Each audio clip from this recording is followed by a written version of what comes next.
Halo semua, kembali lagi bersama Golden Boots. Oke guys, gua akan turut membahas lah ya, mereview partai-partai Euro khusus untuk partai Big Match.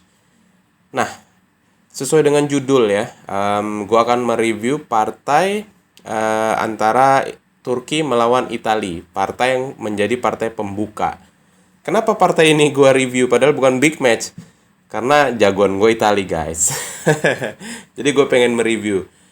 Nah, karena ini video gue rekam udah di hari kedua Euro ya kan, memasuki hari ketiga. Jadi gue apa eh, menyaksikan partai Denmark dan gue turut sedih ya atas peristiwa yang dialami oleh Christian Eriksen, salah satu idola gue, pemain Inter. Jadi kalau lo ngikutin Instagram gue, banyak banget gue bikin story tentang Christian Eriksen karena memang dia ini adalah salah satu sosok yang sangat berpengaruh di paruh kedua Inter musim ini. Missing linknya Inter di musim sebelumnya, Inter nggak pernah punya pemain yang bisa membawa tim lah gitu ya. Biasanya setelah bulan Desember itu selalu keteteran, dan karena Eriksen menurut gue salah satu faktornya membuat Inter berhasil menjadi Scudetto musim ini. Dan gue terharu, banyak banget ucapan-ucapan ya dari seluruh dunia, dari rekan-rekannya Eriksen, dari tim-tim bola lainnya yang memang mengirimkan doanya dan dukungannya untuk Eriksen. Saat ini sendiri kondisinya Eriksen sudah membaik yang gue dapat ya. Mudah-mudahan Eriksen bisa melalui ini semua, dan ya kalau memang masih ada jodohnya bermain bola, mudah-mudahan Eriksen masih bisa main bola. Oke, langsung aja ke partai Turki melawan Italia. Partai yang menurut gue cukup menarik ya ketika gue tonton partai ini. Jadi gue akan tunjukkan dulu ke kalian line up-nya dari kedua tim, Turki dan juga Italia.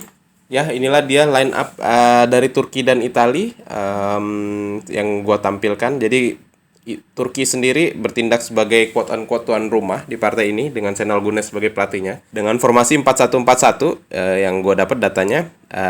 Pemainnya cukup banyak yang gue nggak kenal gitu ya. Walaupun tadi ketika gue klik ternyata lumayan juga, ada yang main di Liga Inggris. Si gelandang pertahannya itu kalau nggak salah di West Bromwich.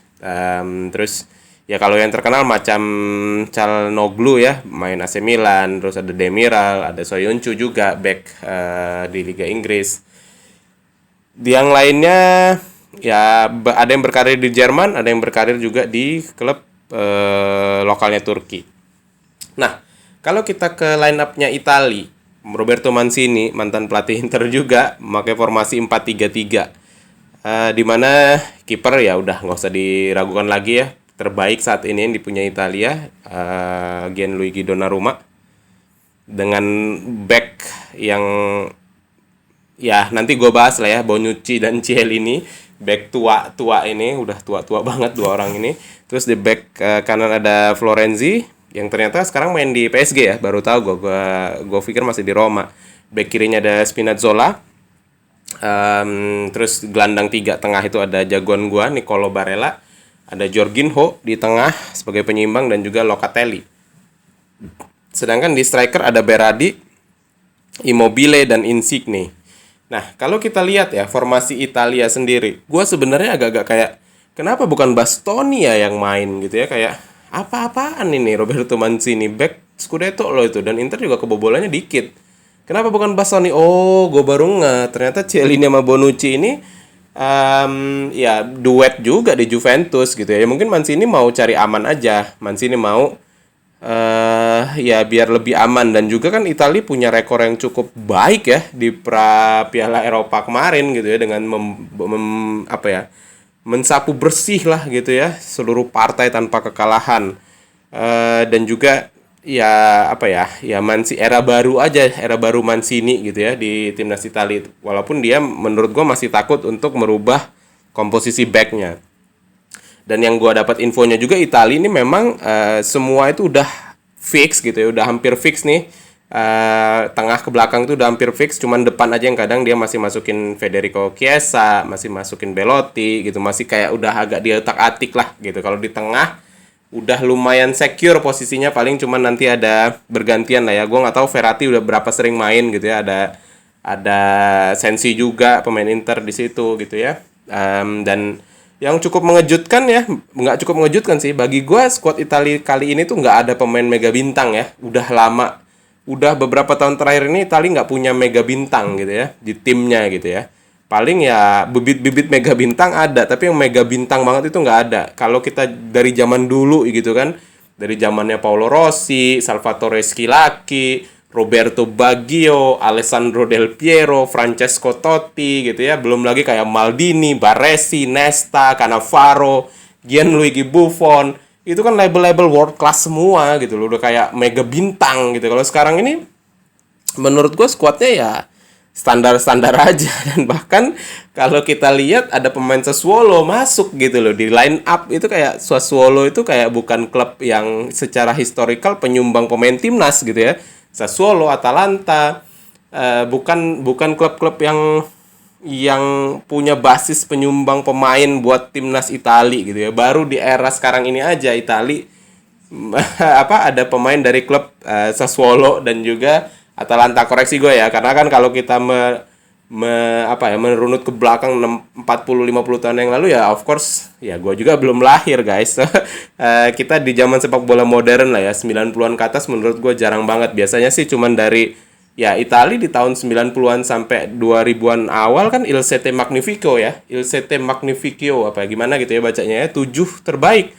AC Milan, Inter Milan, Juventus, Parma, AS Roma, Lazio dan juga Fiorentina gitu ya. Jadi ya penyumbang ya ini aja gitu ya. Baru sekarang ini kayak apaan nih gitu. Dan ya ada pemain dari luar negara juga macam Verratti, macam Florenzi gitu ya.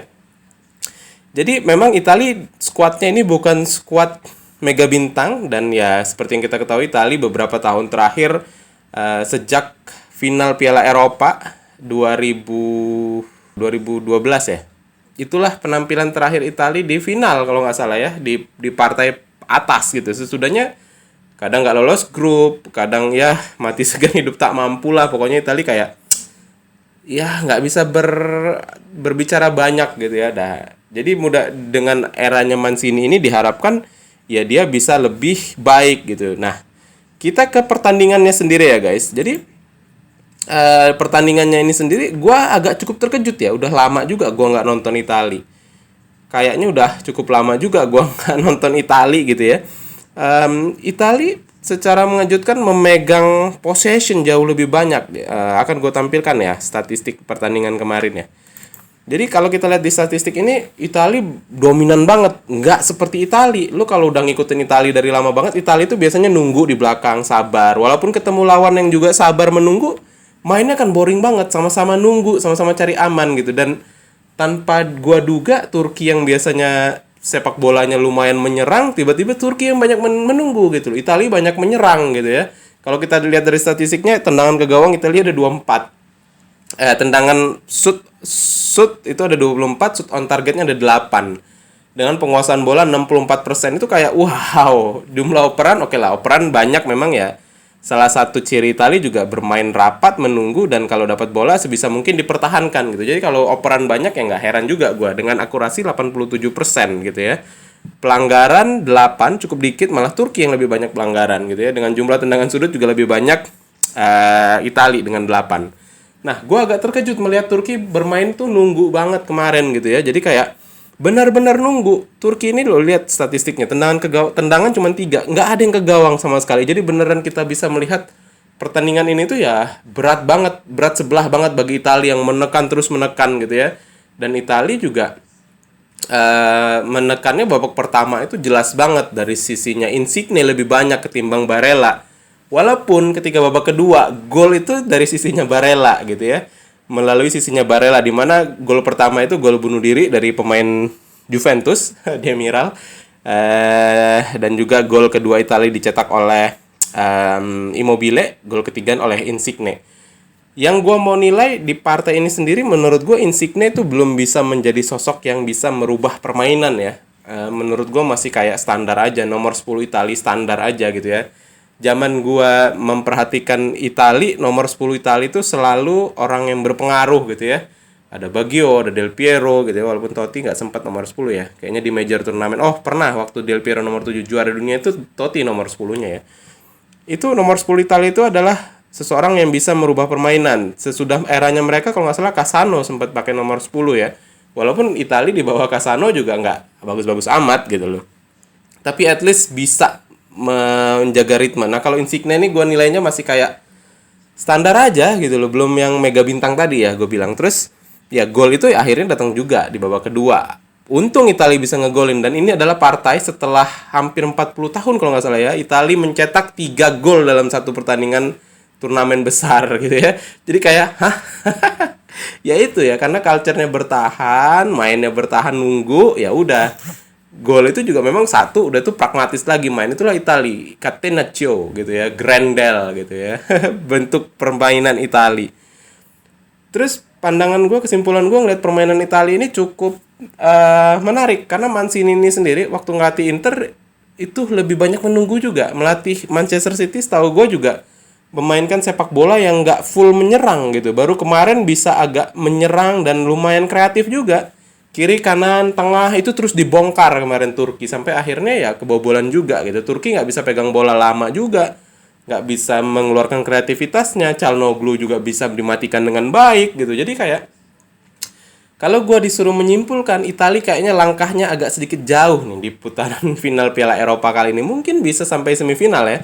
Mungkin juga bisa kalau hokinya bagus bisa ke final. Tapi let's see lah ya. Karena lawan-lawannya Italia, tim-tim lain ya maksud gue ya, itu ada pemain-pemain mega bintangnya, ada pemain world class-nya yang bisa menjadi pembeda. Nah gitu. Apakah Italia bisa menghadapi itu nanti? Ya tentu nanti ya. Karena kalau di grup, berdasarkan prediksi, berdasarkan banyak omongan pengamat sepak bola, itu di grup ini tuh tinggal memperebutkan tempat kedua dan mencari kesempatan bisa menjadi tempat 3 terbaik gitu. Jadi tempat satunya tuh adalah Italia aja deh, nomor satunya gitu ya.